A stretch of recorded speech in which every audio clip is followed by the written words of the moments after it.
Hello, podcast world, fellow horticulturists, lovers of plants, gardeners, family, and friends. Welcome to Shrubby Buddies, the podcast, friends with woodies for garden goodies. I'm host Matt Guthrie. And I'm host Tim Fleischer. Coming at you from Central Ohio, Zone 6B. We're just a couple of public horticulturists and certified arborists with experience in education, landscape design, gardening, retail, and wholesale. So grab a drink, polish your pruners, dust off that kneeling pad, and let's get down to business.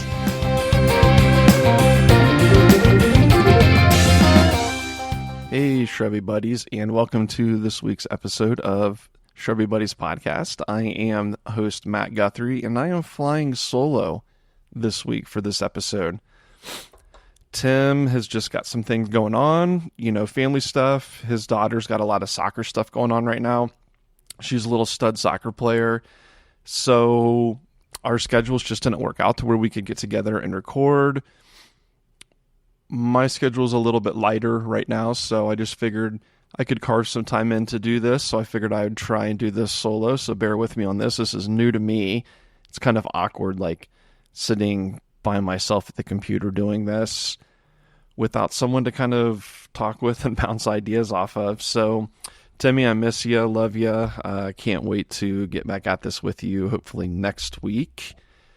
So with doing this whole solo thing, I don't know, I thought this would maybe be a good opportunity to kind of talk about my background a little bit, where I'm from, kind of who I am, and then maybe talk a little bit about some stuff that's been going on in my life with work, gardening, whatever, personal life stuff. And then also we teased something cool that happened to us in one of our parks. It's been a couple weeks ago now. If you follow us on the Instagram, you might have seen a picture that was posted of Tim with Alexis Nicole, aka the Black Forager, on Instagram. So she has a massive following. I think, probably close to 2 million people follow her on Instagram. And we were in one of the parks that we maintain in the city of Dublin, which, if you're not familiar, the city of Dublin is a suburb of Columbus, Ohio, and that is where Tim and I are both public horticulturists for the city of Dublin. And anyways, we were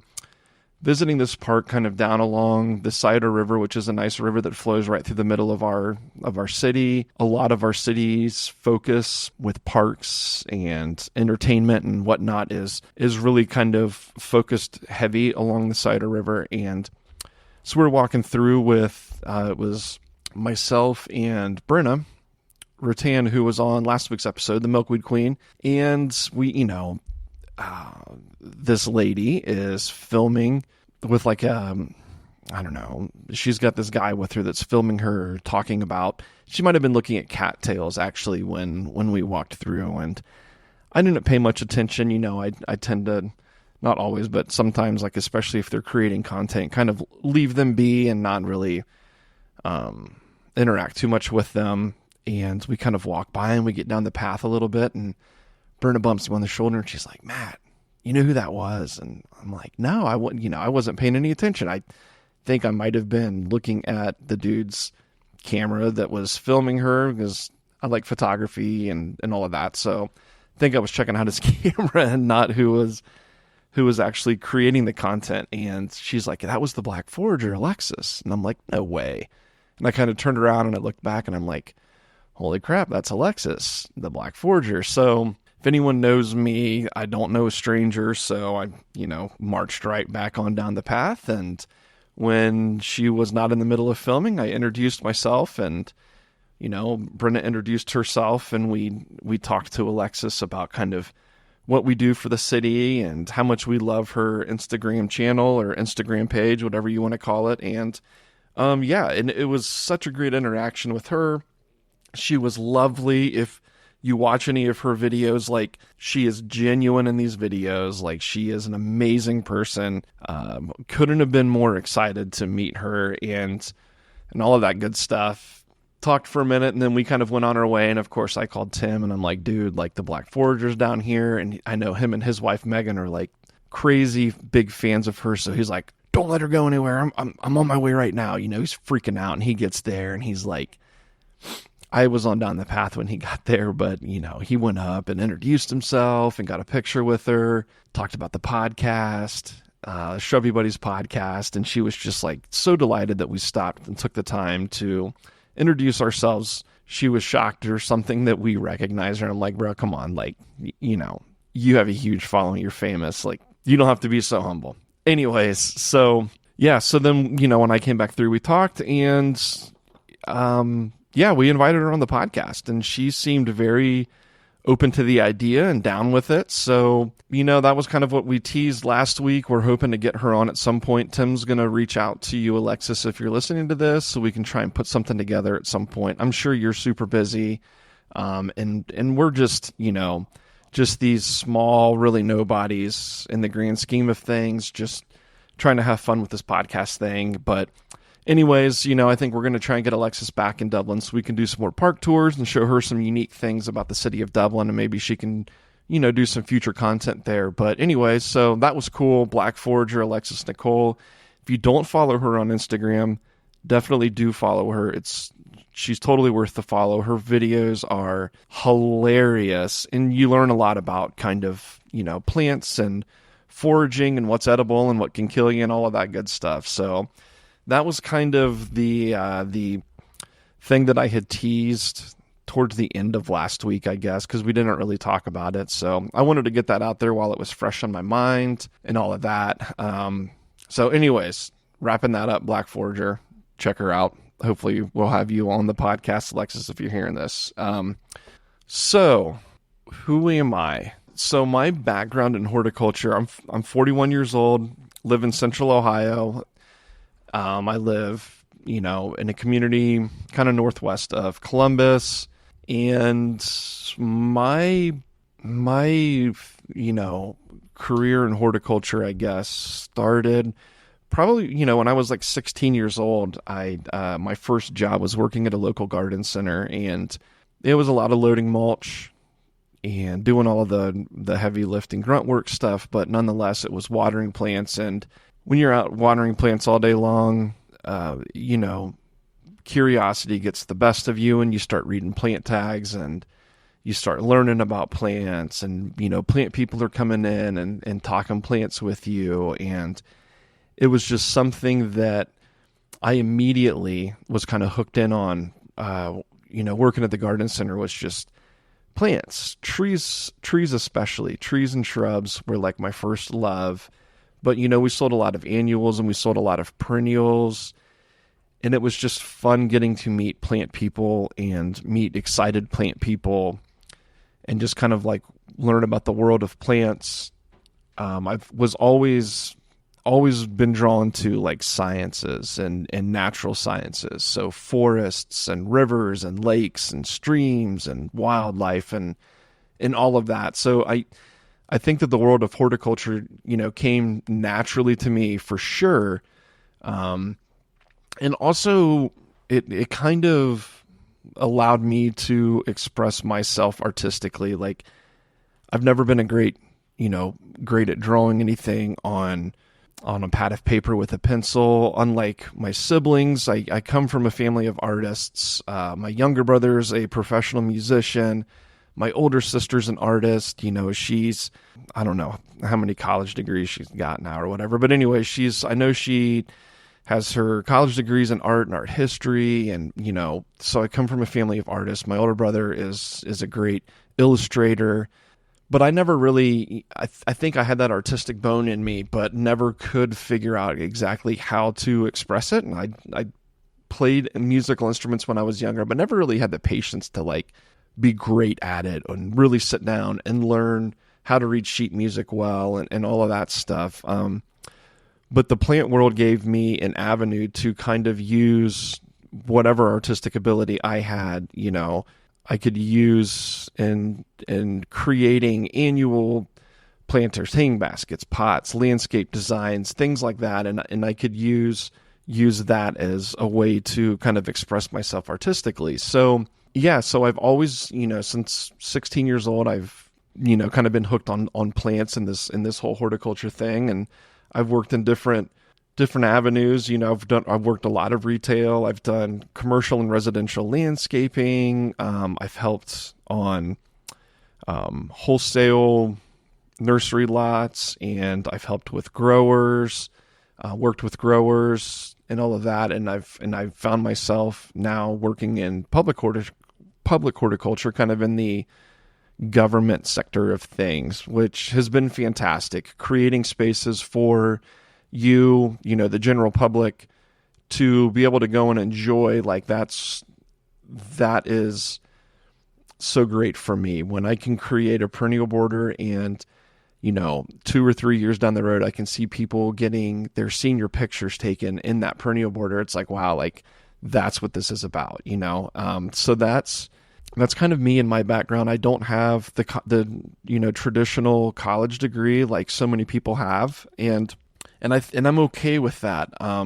I definitely am a believer that if it's something that you love and you're passionate about, you're going to figure out a way to learn it. And my brain works as a sponge when it comes to this plant-related stuff. So I'm always putting my ear into conversations and joining conversations and learning and asking questions and things. So I don't, not taking anything away from college. Definitely, if you're able, continue your education and do that sort of thing, but it's not for everybody. And don't let that if you don't feel that college is for you, don't let that deter you from doing, what it is that you want to do and what you want to love. If you love it and you're passionate about it, you'll figure out a way to get into it and be great at it. And, I'm a firm believer in that, working your way through and just learning everything you can. So that's kind of where I am at with the horticulture world. So, and maybe a little bit of my love for horticulture was instilled in me when I was young.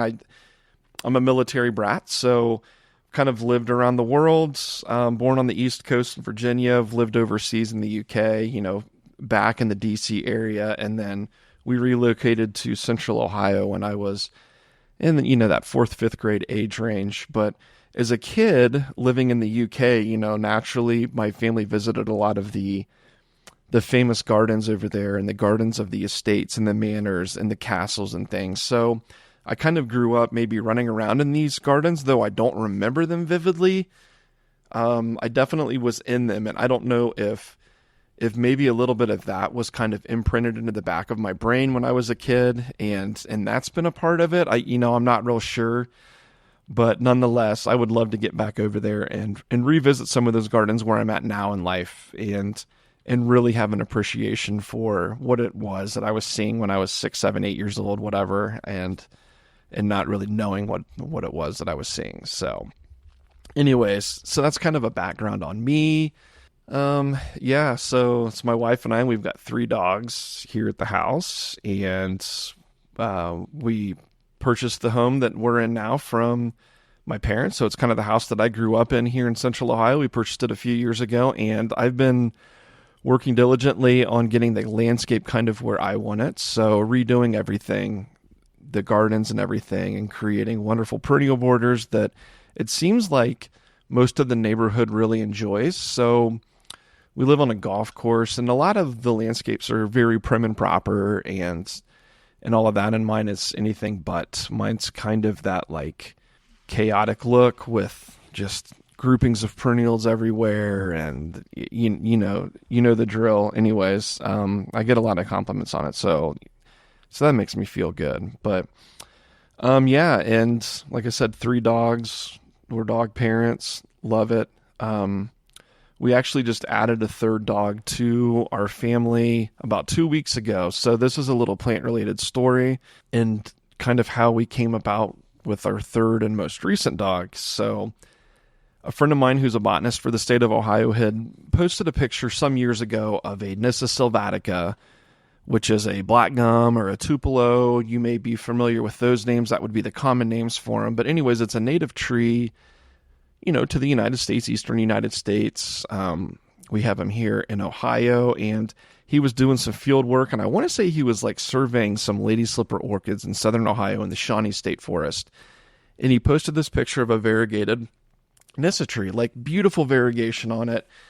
And I reached out to him. I said, Andrew, like, where is this? And he's like, well, I don't remember exactly, but it's on this road in the Shawnee State Forest, and it's close to this lake, and it's in this ditch line alongside the road. If you walk the road, you can't miss it. I'm like, okay. So I don't know how much time I let pass, but I finally made a trip down there with some friends. We were down kind of just exploring the area, and I was like, we're close to this. Let's go try and find it. And sure enough, we found it. And I've kind of kept my eye on this tree over the past 5 or 6 years, and showed pictures of it to an older gentleman here in Central Ohio that does a lot of plant propagation, and he's introduced some plants to the industry, and he sells a lot of rare stuff. His name's Dave Danaher, with Danaher Nursery in Galena, Ohio. Anyways, I reached out to Dave and I said, hey man, like, there's this Nissa tree. Here's pictures of it. Like, what do you think? This thing, it's in a ditch. It's getting mowed and topped every single year, when they come through and mow alongside this road, but it keeps pushing out these variegated leaves. And he's like, yeah, we need to get that thing and we need to try and graft it. We need to get cuttings off of it. So, all right, Dave, let's figure this out. So, here a couple weeks ago, I get a text message from Matt, Tim Brotzman at Brotzman Nursery up in Northern Ohio. Tim's ready for the cuttings on this thing. We're going to try and bud graft it, and then we want to do some regular grafting on it in like January-ish, after the first of the year. But can you buzz down there? You have about 7 days. Can you buzz down there and get cuttings off this thing? And he explained to me how he wanted the cuttings off of this, how many, when you get the cuttings, you got to cut the leaves off of the petiole. It was very specific on how it all went. And I said, okay, yeah. So a couple weeks ago, it was a Wednesday, I took off work and I buzzed down to Southern Ohio. Everything was going great, and roll in down to the park. I'm like, okay, I remember it's right up here because I had like a waypoint marked on my phone. And so I kind of pull off. This road is like a super narrow gravel road. It's a Forest Service road in the middle of Shawnee State Forest. And I kind of pull off to the side, and this dog comes running out of the woods. Now, I'm like, crap, is she mean? Is this dog mean? I had a collar on, real patchy hair, looked kind of mangy. She had a very bloody back left foot that she was limping on pretty good. But she was very sweet. She came up to me and just like laid on the ground and rolled over, and, she's covered in ticks and fleas. And I'm like, oh, geez, how long has she been out here? Her weight didn't look bad. Anyways, so I'm like, I need to get these cuttings. So I walk up there, and she follows me the whole way up the road to get these cuttings off this Nissa tree. And she's laying there wanting me to pet on her while I, getting these cuttings. And I walk back to the car, and she's following me to the car, and I need to move the car up out of the way because there was a logging truck coming through, and she's running beside the truck or beside the car. And I'm like, man, I can't, I have too big of a heart, and I'm a dog lover, born and raised a dog lover. And I was like, I can't leave this girl out here. So it was very clear she had puppies, but, so I loaded her in the car, which was a struggle. She has been abused. She was very, unsure and scared of me when I tried to pick her up, cowering, doing that whole thing. And she still is kind of that way. If I go down to pet her, she thinks I'm trying to hit her, which is very sad, but she's learning. Anyways, I took her to the dog shelters down there. Of course, everyone's full except for kill shelters. And they're all like, where you found her at, she was dumped. Whoever had her didn't want to take care of her, hadn't been taking care of her, or couldn't afford, the food or whatever it takes to take care of her. So they just took her out there and dumped her. I was probably 8 or 9 miles from the closest home in this area. So everyone was telling me that, and I'm like, crap. So I'm heading back 2-hour drive north from Southern Ohio down along the river. So we're kind of getting on the northern edge of Appalachia there. And, I get up into Central Ohio, and I'm making phone calls like, hey, this is the scenario, same song and dance, nobody's able to take her in because everybody's full. So I called my wife's best friend, who happens to be our vet, and I'm like, can you get me in? And she worked me into her schedule the next day. Long story short, we get in there. She's got all of the tick-borne stuff, Lyme disease, all of that, skin infections, worms, the whole nine. So anyways, we've had this girl now for 2 weeks. We named her Nissa. Felt fitting. It was kind of actually Megan's idea. She's like, you should call her Nissa because you were getting cuttings from a Nissa tree. So Nissa's living with us now. She's probably like a 4 to 5 or 6 year old. We're guessing yellow lab cattle dog mix, like a blue heeler type mix. She's as sweet as can be. She's fitting in with our boys, Cooper and Prince. We're getting her all squared away health-wise. She's really coming out of her shell. She's the most loving girl. So we're really excited to add her to our family. And so, yeah, so that's kind of a little fun story there. I never thought that I would be in a situation where I'm rescuing a dog, although I see those videos constantly on Instagram, before I found her, where people are like on vacation and they rescue a dog from a third world country. Kind of felt like that. I never figured it would happen to me, but here we are. So yeah, I got the cuttings. They got the grafts done on these cuttings. So fingers crossed that the new buds open up with variegated leaves, and we can get some trees out of this thing. And if that's the case and we can grow this out and it can be cool, then, we're going to look at potentially getting this thing into the nursery industry. So I got to think of names for it and all of that fun stuff. But that's a ways down the road yet. We need to see how it performs as it grows. So anyways, so that's the story of Nissa and my past couple weeks with the Black Forager and finding her and getting these cuttings. But yeah, so I wanted to kind of wrap up this episode real quick with just kind of what we're dealing with here in Central Ohio with the no rain and hot ass temperatures. So I know I was looking at a drought map of the U.S. and we're in that, I'm going to pull it up here real quick on the computer. So we're kind of on the fringe of this extreme drought to severe drought. We're on the very fringe of that. Southern Ohio is getting this extreme drought. Looks like all of like West Virginia, parts of Northern Virginia, and then down into like Tennessee, Arkansas, Alabama, all of these areas down through there are getting some pretty nasty drought. So I wanted to talk a little bit about what's doing well for me right now as this drought's happening. Just some things in my own personal garden and things that I've noticed at work, because what is today? August 26th. I don't think that we've had rain here in Central Ohio since the very beginning of August. Maybe that first weekend of August, like the August 1st and 2nd. So we're going on like 3 weeks with no rain. It's hot. It was like 95 today. It's supposed to be 97 tomorrow and Thursday or Wednesday, and no rain and no real significant rain inside. I think that there's a chance for those, pop-up thunderstorms with the heat like tomorrow and Wednesday, but nonetheless, like everything's struggling. Trees, perennials, like established stuff is just wilted down really bad and starting to lose some leaves and things like that. So I'm constantly kind of in a situation like this. Okay, is this the new normal? Are we going to be experiencing more of these type of weather extremes, as we move on? So what can we plant that's going to, what's doing well right now for me so I can remember this, like, drought tolerant plants, things like that moving forward. And we did do 2 podcasts that maybe you could go back and listen to, and those were what were the names of them? One was back May 21st. It was called Chlorophyll Climax, the Quest for Adequately Watering Your Plants. And then we also did another one back in June 25th. We did one called Survivor Perennials.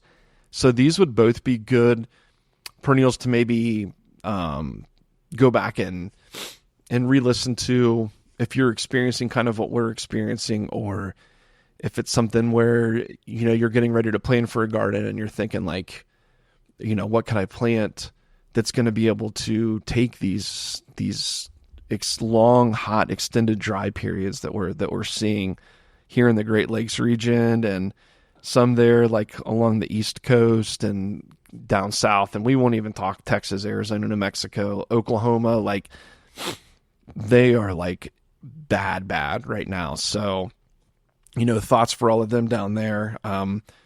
But yeah, so here at my house and kind of what I'm seeing at work, I'm just going to rattle off some perennials that are standing the test of time with this drought. So first, grasses, warm season grasses. Can't say enough great things about them. Your little blue stems, your big blue stems, your Indian grass, things like that are all of mine look fantastic right now. And I haven't given any supplemental watering to this stuff. They're just balling, they're just taking this heat and humidity and no rain and just rolling with it. Like, this is great. So those, also Cecilaria, autumnalis or autumnmore grass.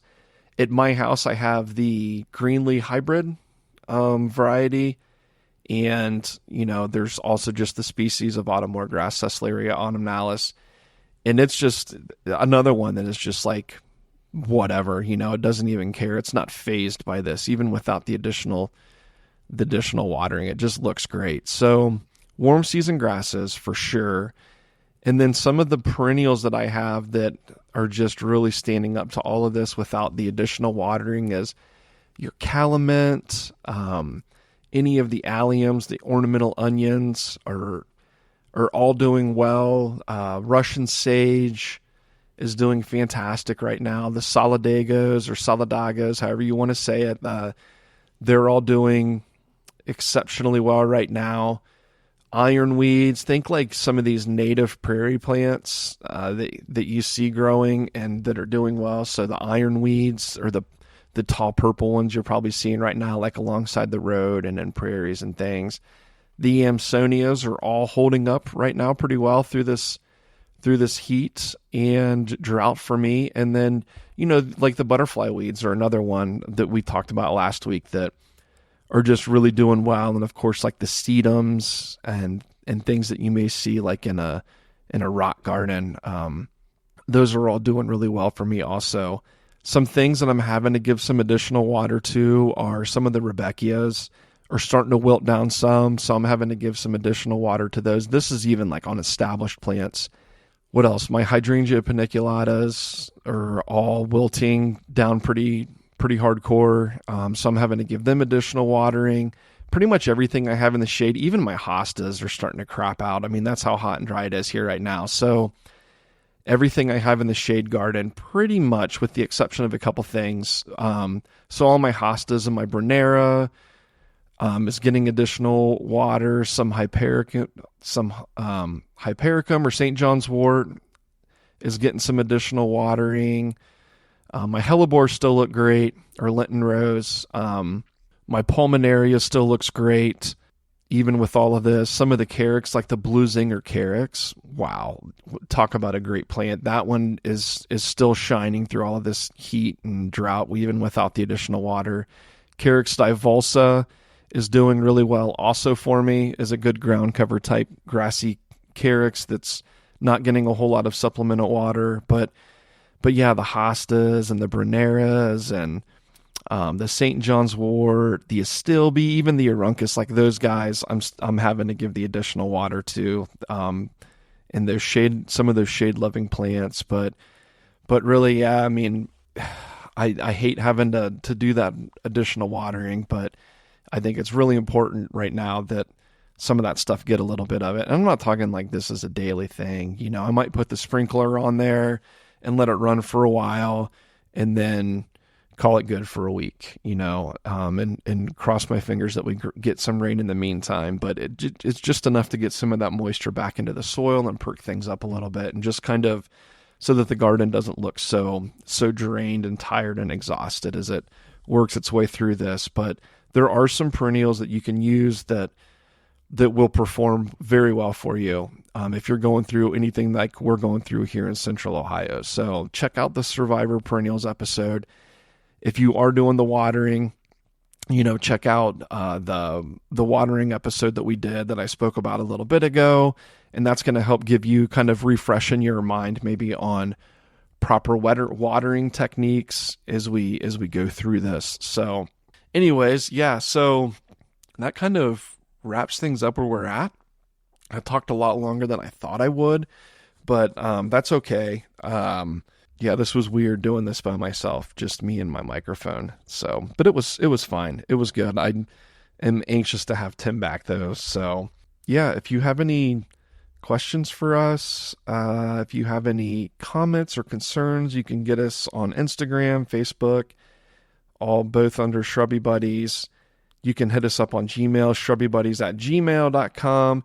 And we also have this thing now that there should be a link in whatever avenue you're using to listen to this, whether that be Apple Music, Amazon, Spotify, et cetera, et cetera, et cetera, that says like, click here to text us or leave us a comment or something that should be kind of down underneath the description.